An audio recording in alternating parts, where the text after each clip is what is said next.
Hello, hello, hello. Long time no see. Kumusta kayo lahat dyan? Eto, pinapakita ko tong yung sibuyas na napatubo ko. Unang-una, ito lang, ganyan. Binili ko sa grocery store, ganyan. Ayan, oh.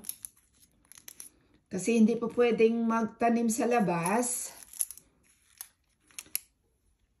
Ito sibuyas ko, gusto na tumubo. Ayan, nilagay ko na lang sa container. Ayan, meron na akong green onion.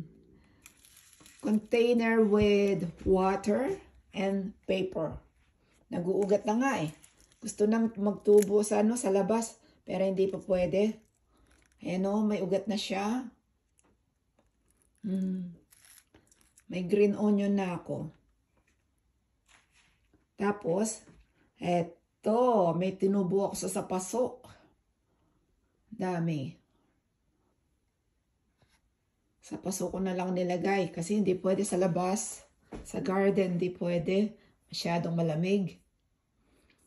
Onion din yan. Red onion.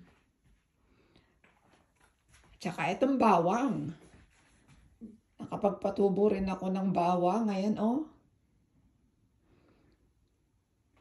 Nilagay ko lang sa container, paper, and water.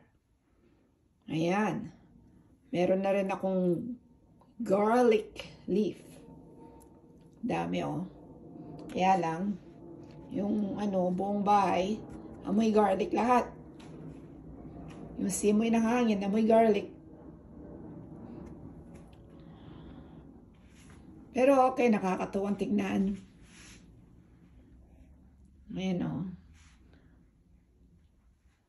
Okay. See you. Oh, meron pa pala ako dito isa. Ayan, oh. Lalaki na to. Sa labas kasi malamig. Hindi pwedeng itanim sa sa labas. Ano. Diyan ko sana sila itatanim kaso malamig pa. Okay, bye.